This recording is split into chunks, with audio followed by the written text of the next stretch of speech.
अस्सलाम वालेकुम, मैं कैसर जावेद। मैं मौजूद हूँ सलमान हैदर के साथ।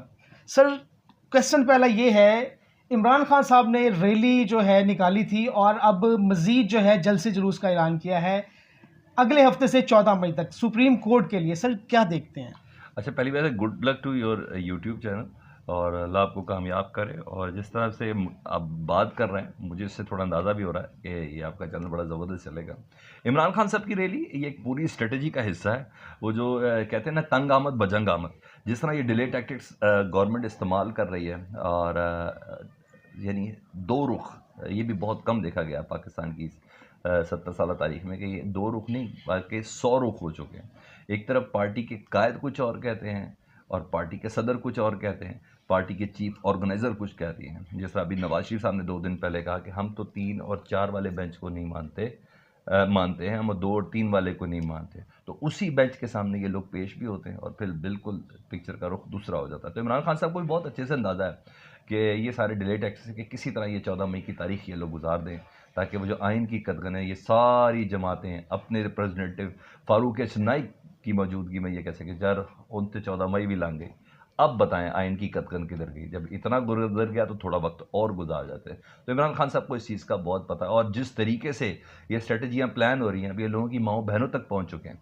अब जुडिशरी की माएँ और जुडिशरी की बीवियाँ जजेस की और उनके बच्चे और उनकी करेक्टर एसोसिएशन तक जिस तरह पहुंच चुके हैं, यानी ये डू और डाई वाली पोजीशन है। और डेफिनेटली कानून आइन और उसकी अमलदारी तो डेफिनेटली चल रही है, लेकिन जिस तरीके से ये पूरा प्रोजेक्ट चल रहा है, एक फैक्ट्री जिस तरीके से रन हो रही है, एक वक्त के साथ साथ एक वो तो पाकिस्तान की जो मर्जी एजेंसी जिस किस्म की रिकॉर्डिंग कर रही हो उस रिकॉर्डिंग को तो समझ आती है, लेकिन उस रिकॉर्डिंग के बाद जो उसका प्रोडक्शन हाउस है वो बड़ा कमाल है कि एक विंडो पे एक बंदा बोल रहा है, दूसरी विंडो पे दूसरा बंदा बोल रहा है, नीचे टेलीटेक्स्ट चल रहा है, उसकी ज़बरदस्त किस्म की ट्रांसलेशन चल रही है। जब एक बोलता है तो दूसरा म्यूट हो जाता है।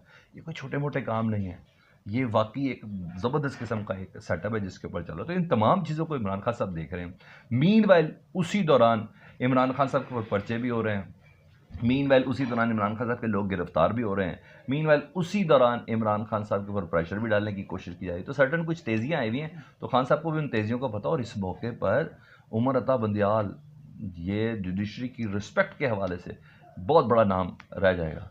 और आखिरी 4-6 महीने जितने भी उनके रह गए हैं, तो उस शख्स के साथ किसी का खड़ा होना बहुत ज़रूरी है। नहीं तो बाकी तो नोच खाएंगे, जिस तरह हमने पार्लियामेंट में देखा है। तो ये तो बहुत ज़्यादा पर्सनल हो चुके हुए हैं। तो ये चीज़ें।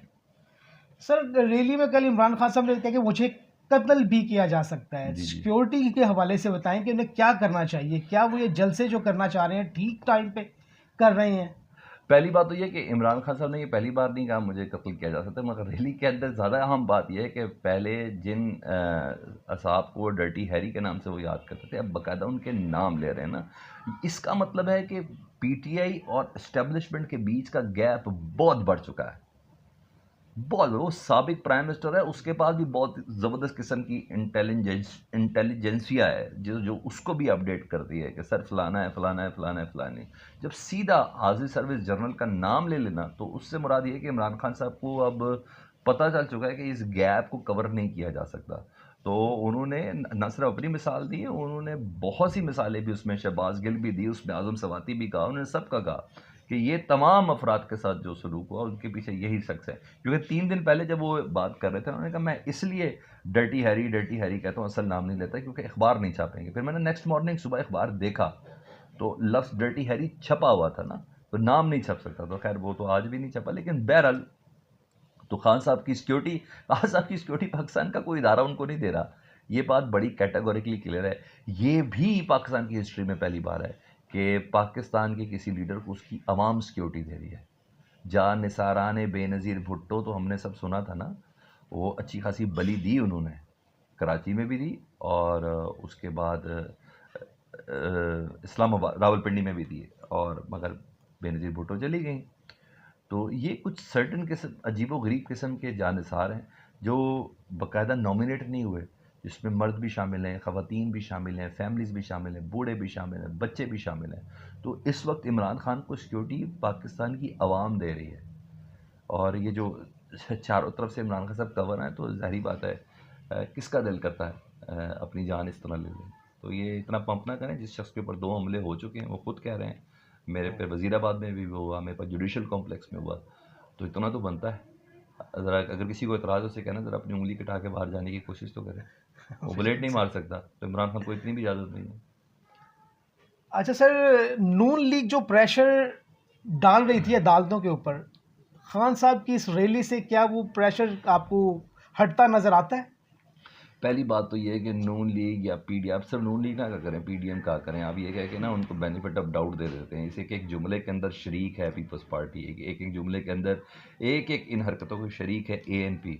ये शरीक जुर्म है, अगर ये बिल्कुल। जुर्म है तो ये शरीक जुर्म है। तो इनको आप अलहदा नहीं कर सकते। एमक्यूएम, जी हाँ, मुकम्मल तौर पर आज रात को सुनिएगा, बड़ा मज़ा आना है आज। आज रात को जब ये बल्दियाती इंतखाबात जितने में इतने होने हैं ना, जो ज़िमनी रह गए हैं, उसके ऊपर बड़ा मज़ेदार कहना है। अभी तो ये ज़रा कैसी बात कर रहे हैं, अभी तो ये जब दोबारा से मरदमशुमारी का क्लियर रिजल्ट आना है, जिसपे अभी भी क्योंकि हमारे आधे बंदे ही काट दिए, पता चलेगा। तो ये शरीक जुर्म है सारे लोग।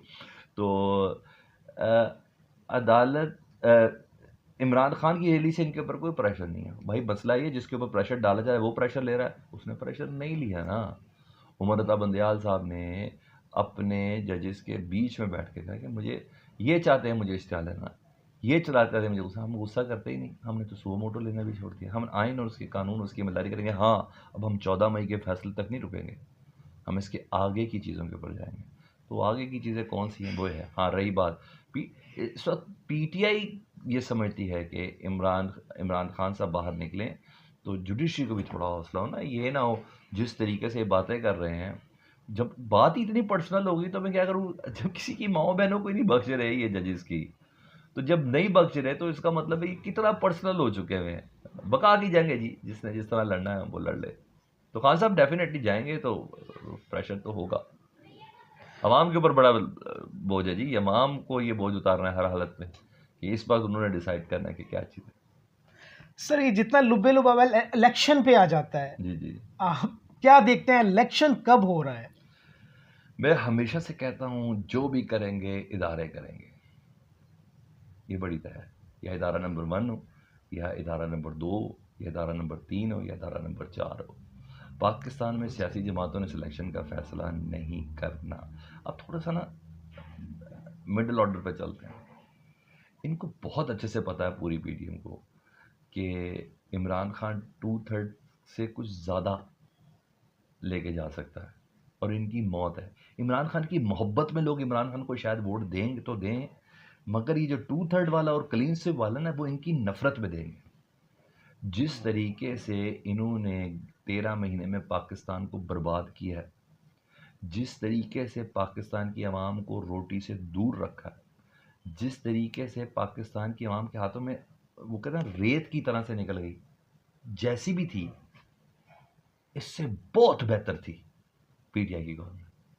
तो जिस तरीके से इन्होंने इसका कर लिया, और कोई भी ना बोले तो मैं आज भी इसे यकीन करूँ कि पाकिस्तान डिफ़ॉल्ट कर चुका है, सिर्फ उसको अनाउंस करना बाकी। वो उस अनाउंसमेंट से पहले पहले ना, ये जिस तरह की हरकतें कर रहे हैं वो सारी, वो केयर टेकिंग सेटअप आ गया, वो तो नंगा करके छोड़ देंगे जनाब, ये हो चुका है अभी तक हमारे साथ।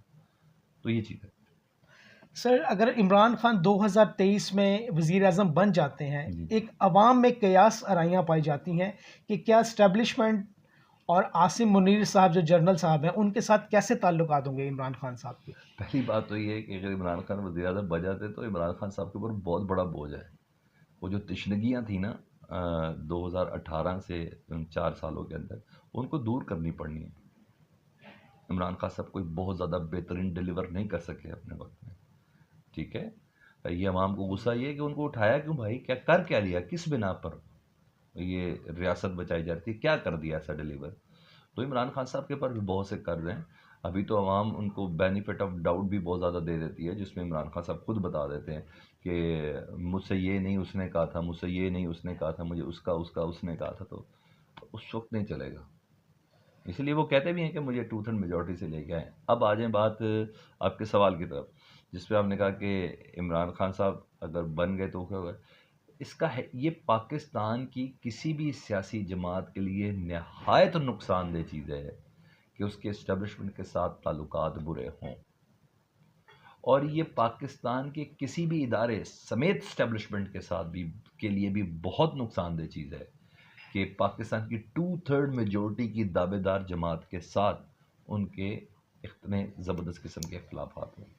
ये ना भी चाहें तो मजबूरी करना पड़ता है। सर एक और चीज़ बताएं, एक और अवामी राय के हवाले से मैं बात करूंगा। उमर अता बंदयाल साहब, चीफ जस्टिस साहब, और काजी फ़ाइज़ ईसा साहब जो हैं, ये एक पेज पे नज़र नहीं आते, दोनों की राय मुख्तलिफ लगती हैं। सर इस बारे में कुछ बताएं। अच्छा, पहली बात तो ये पेज पे नज़र आने की बात नहीं, इनका पेज ही फट चुका है और बड़े ज़बरदस्त तरीके से फटा। और इस पेज को मज़ीद, इस फटे हुए पेज को मज़ीद वाज़े जो कर रहे हैं, इस लाइन को मज़ीद ड्रॉ कर रहे हैं ना, उसमें जस्टिस काजी फ़ाइज़ ईसा साहब ड्रॉ कर रहे हैं, इसमें उमर अता बंदयाल साहब नहीं कर रहे हैं। अब कहेंगे कैसे मैं बात कर रहा हूँ। पिछले 3 साढ़े 3 हफ्तों से जस्टिस काजी फ़ाइज़ ईसा साहब ने एक केस भी नहीं सुना, किसी भी बेंच का हिस्सा नहीं बने। इवन कल कुछ कराची के केसेस थे तो उन्होंने कहा नहीं मैंने इस पर भी नहीं, सिर्फ और सिर्फ वो कर रहे हैं चैम्बर वर्क। और चैम्बर वर्क में क्या कर रहे हैं, कभी सुप्रीम जुडिशल काउंसिल का इजलास बुला रहे हैं, चैम्बर वर्क में कभी दो दो जजेस का बता रहे हैं, और चैम्बर वर्क में कह रहे हैं कि इन 2 जजेस को बुलाएं। उस लेटर के अंदर लिखा है 2 जजेस मैं रिकमेंड कर रहा हूँ, हालांकि ये उनकी डोमेन ही नहीं है, ये उनकी डोमेन ही नहीं है ना।